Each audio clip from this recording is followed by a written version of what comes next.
think e-collars are one of the most misunderstood and often misused dog training tools out there. There's a lot of opinions about how you should use it. Some people say that you're only using it as a communication tool and the dogs view it as a good thing, which isn't technically true. You have some people that only use it as like the bigger stick, solely as a punishment tool, which is, in my opinion, the worst way to use them, unless you have a very, very narrow, focus for your need. You're going to use it for like one thing or something, like to stop getting into the trash can or something, maybe. But we use it as a utility type of tool. So it does have to be first and foremost a communication tool before you can use it as a punishment tool. But when you introduce it the way that we do, you have the utility to use it as both. What we're doing is giving the dog clarity on what it means, where it came from, why it happened, what to do when it happens, and how to avoid it ultimately. The way that we do that is by layering it on top of commands that the dogs already know. They've already been taught how to sit, down, place, heel, come. There you go. Yes. But that doesn't mean that we can just slap an e-collar on and get the dog to get back into a heel if they break the heel because they were distracted by a squirrel or something. So what we're doing is setting them up for success by giving them reps and experience, learning that the e-collar is just a form of pressure similar to the leash pressure that we use.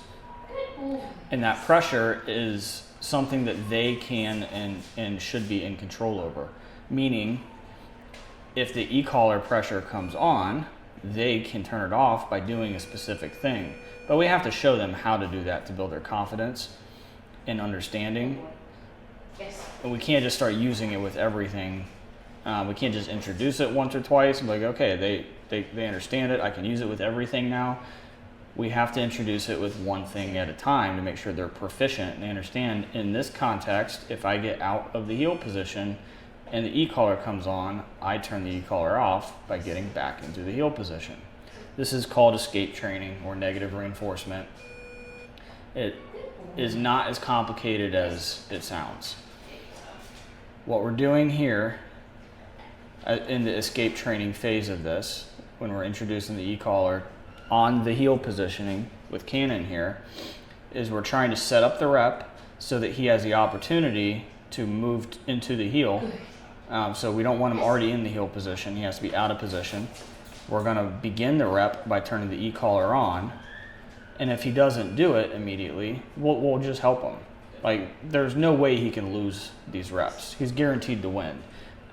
We want to teach him how to win without us having to help him. That lets us know he understands it. So when you hear the little tone here, this rapid beeping, the e-collar is on. And if you can see the red light on the e-collar that's on. He was distracting himself chewing there. He got some food stuck in his teeth or something. But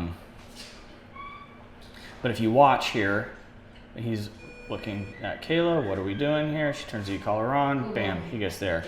As soon as that is proficient, we're moving on. We're not going to stay here forever. We just want to know that they have proficiency in understanding, in this context, that we've been working with heel in this session. So if the e-collar comes on, that's me telling you to get into a heel. Okay? Now we're going to invert the steps here, and instead of using like the heel command and things like that as help, we're going to prompt with the verbal command. This is how the rest of his life is going to look. This is how it's going to be used in real life. Yep. So everything we just showed you is just a little bit of how the sausage is made, so to speak. How we teach the dogs to perform as cleanly and reliably as we do. Now what we can do, I would just start that rep over. Once they start scratching, they always forget what they were doing. So Kayla's going to prompt with the heel command, and if he doesn't immediately get there, she's going to use the e-collar, because he just demonstrated and showed us that he knows what to do when he feels that e-collar. It's highly likely he's going to do it. Not guaranteed. That's why we're still working at, as you can tell, super low levels. We don't want any type of concern. We don't want any type of confusion. We want clarity. So the new order of operations now, you could say, is it's going to be command first, and then e-collar is a way to enforce the command. Although this is still teaching him what an enforcement is. We're not turning it up. We're not correcting him. There's no punishment for not doing it. We're just teaching him this is the new order of operations. I'm going to give you the command first. You can do it or not. It's up to you. If you don't do it, the e-collar is going to come on. I'm going to say no to mark that was the correct response, or incorrect response rather.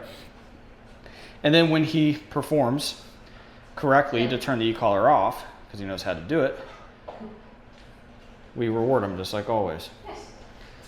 So I'm going to purposely distract him with this ball a little bit to show you why this is important, because it is never a guarantee that your dog is just going to do the correct thing.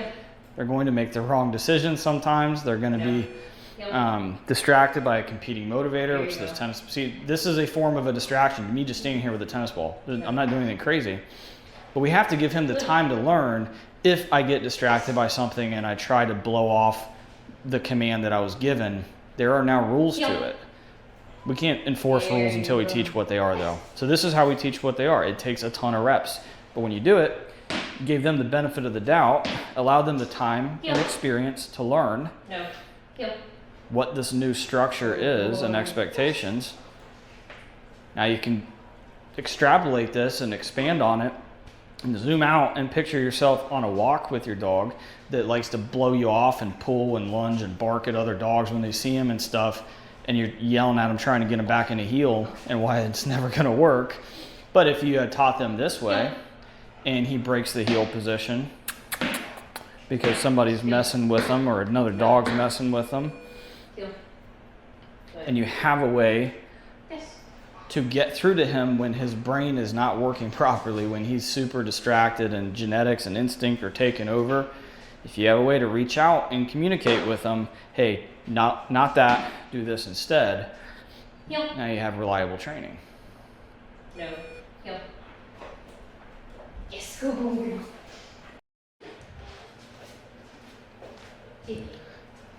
This stuff with dogs like Dewey is actually a huge confidence booster.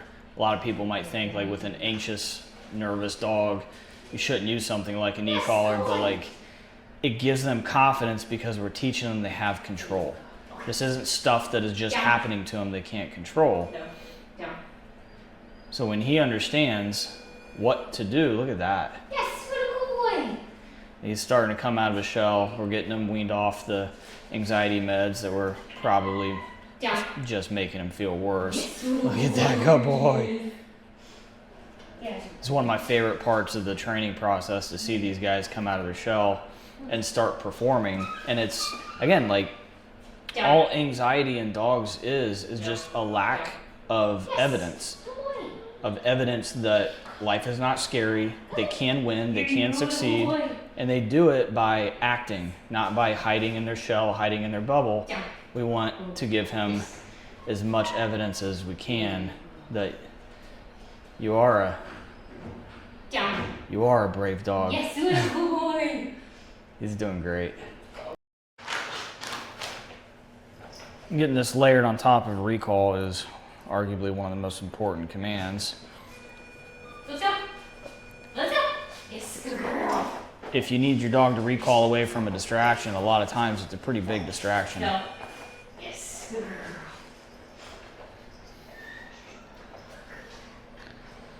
And when you do it right, you know, they have to voluntarily turn away from that. Okay.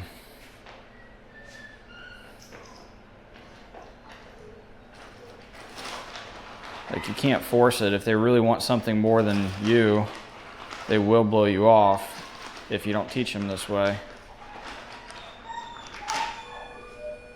Let's go. Yes, good girl. No. Nice. So, letting them learn how to work out that problem, you know, where the stakes are low, you know, like, we're betting $1 poker chips here. We're not throwing $500 chips on the table or anything. You know, we don't want her overthinking any of this stuff.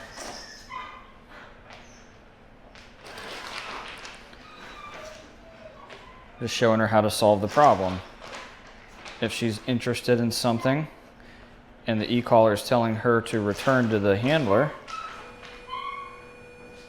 Yes, what a good girl. Yeah. She is. We want her to do it with confidence.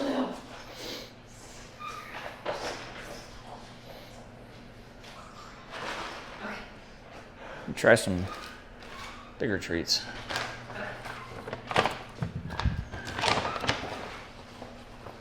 What about those ones?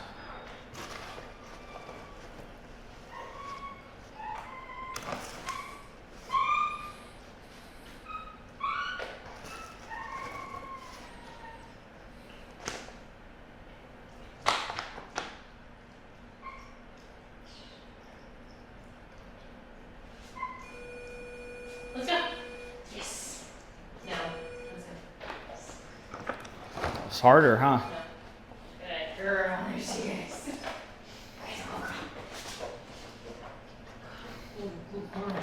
Okay.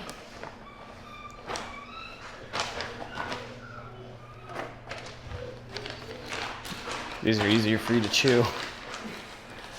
What's up, buddy? Go, girl. If we didn't take the time that we take, like with her, she was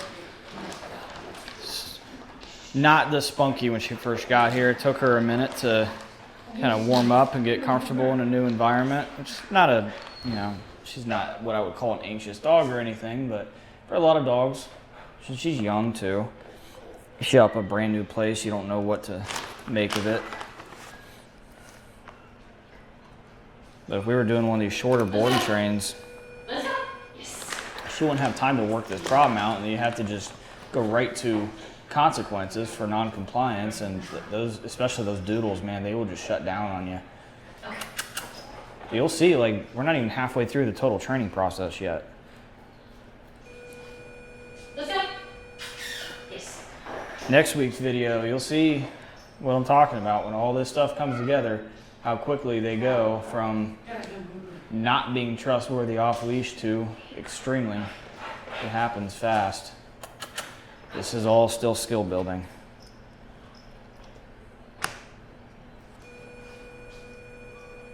Let's go. Good girl. So we're looking for one where she shows the understanding. She's still requiring help in the form of the command. So there we go. That's how you want it to look, at least once or twice, real clear before we move on to switching and using the command first and teaching her that the e-collar is the consequence of not coming. Recall can be a harder one to do this with methodically. You got to be smart, switch things up, try not to get into a pattern, because they will figure out the pattern and they'll just start bouncing between, you know, me and the handler if we're using me as a distraction. Typically don't like to use another person as the distraction too soon. I like to just let them naturally get distracted by the environment, but it's storming all day, so we're not working this outside today. We'll do it inside.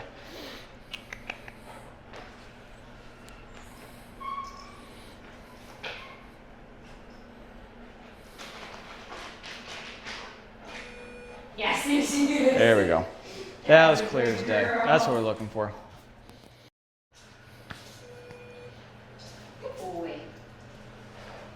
If you have a dog that you've tried to teach place to, but you can't keep them on when somebody comes over to the house and they get excited, or you walk out of the room or something like that, you have to have a really clear way to communicate to the dog how to go back to place. Yeah, you could use just a leash and collar, like a prong collar and a leash, and give them a pop and punish them for getting off. The problem is most dog owners are not going to be able to be consistent enough with that for it to work without the dog learning when they can sneak off and when they can't.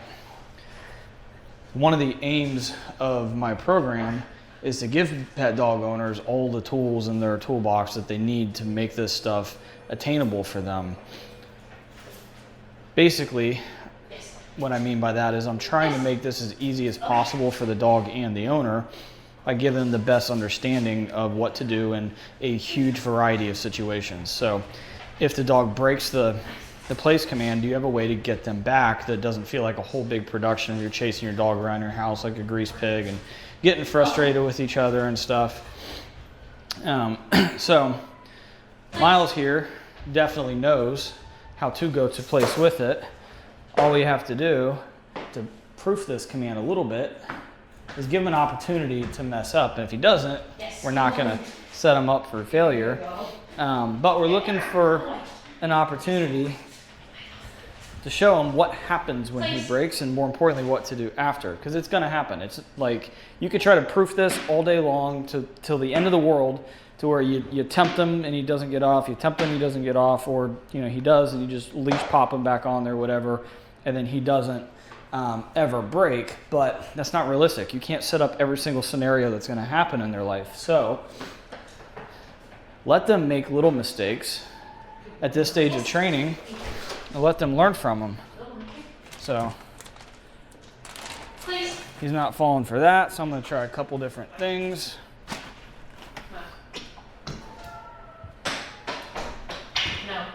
No. There we go. Yes, there it is, good boy.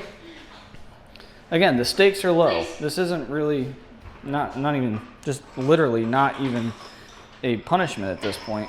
It's just showing them when you get off, this is what's going to happen. When you get back on, it goes away. So when you do have to use it as a correction, it makes sense to him. And more importantly, he knows what to do, and then in the future how to avoid it. Who's that? No. Please. Good. So again, the point of this exercise is not to get him to stop getting off a place. I want him to try getting off place, test the water, see what it feels like, and learn that then it's better to stay back on. That gives him a much better understanding of just trying to get him to knock it off. Please. Again, if you think you're going to train your dog and proof your dog's training so well that they're never going to make a mistake, I got some beachfront property in Arizona I'd like to sell you. It's going to happen. Life is going to mess with you. You are going to get lax with your training. It's normal. We all do it. It'll happen. You get busy. That was a good test right there. Good boy.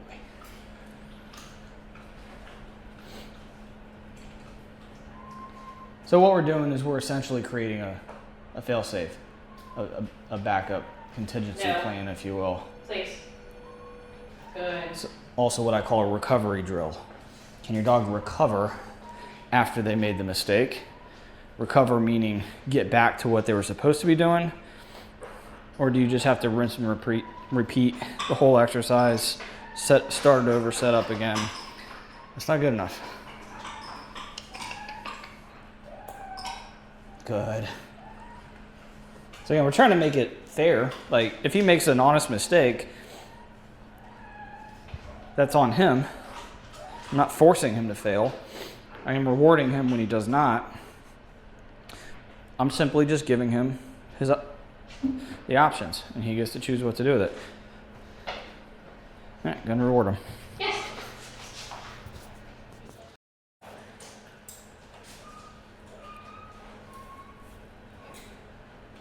We don't train little dogs any different than we do the big ones.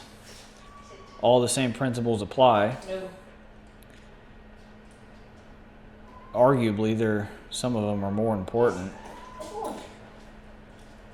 These little mini doodles are super goofy, love life, crazy impulsive. Teaching this amount of volunteered structure, you could call it. It's really, really mentally beneficial for them because they tend to just act on impulse without thinking about their actions. Sometimes they just do what sounds good to them at the moment. Yes. So teaching them how to respond to the e-collar properly it's a really good way to give them little reminders when they're doing the wrong thing or when they're out of position. We teach them to heel in the same exact way. you'll see if she heels with him long enough, he'll get out of position. Because walking in a heel like this it takes a lot of mental power out of the dogs when they're first learning it, because there's a lot of moving parts. They have to stay right by our left leg. They have to speed up when we speed up, slow down when we slow down, turn when we turn. And that requires long duration focus and intent. So Kayla can look for little opportune moments when he breaks the position to just tap and remind him where to get back to. Because we used the e-collar to teach him how to get to that position, all it is at this point is a reminder. At least that's how it functions in his mind right now for how we're using it. He's obviously got the heel position figured out super solid, but that's while we're stationary. He needs to maintain the same position while we're moving. This takes quite a bit of reps to get right.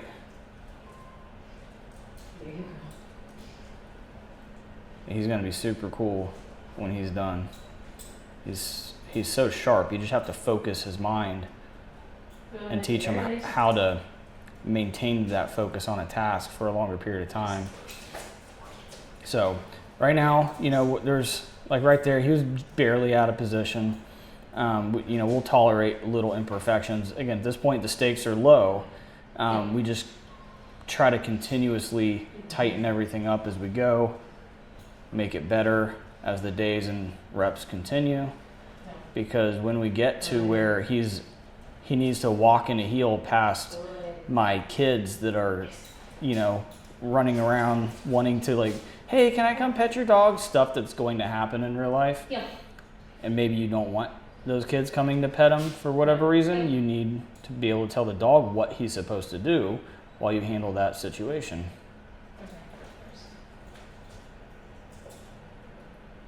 Yeah.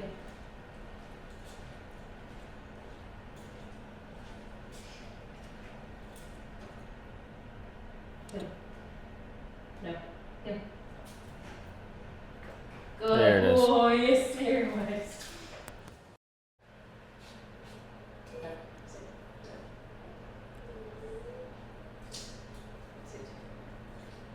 Yes.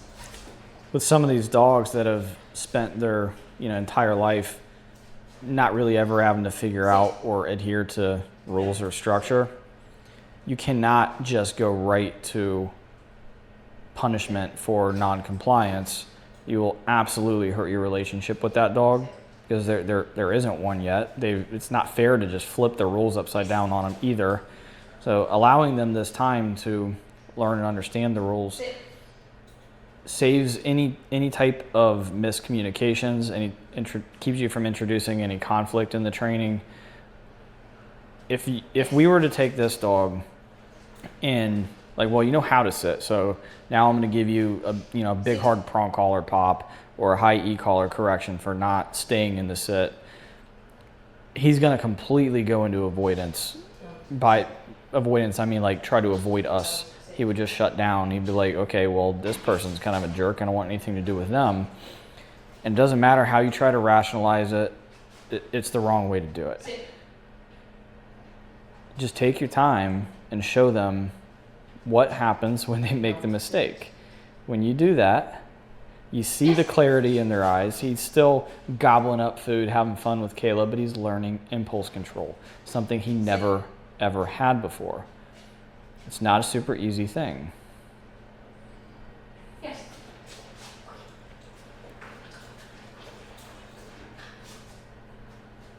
And these are fun sessions. Like we're still in here just playing with the dogs.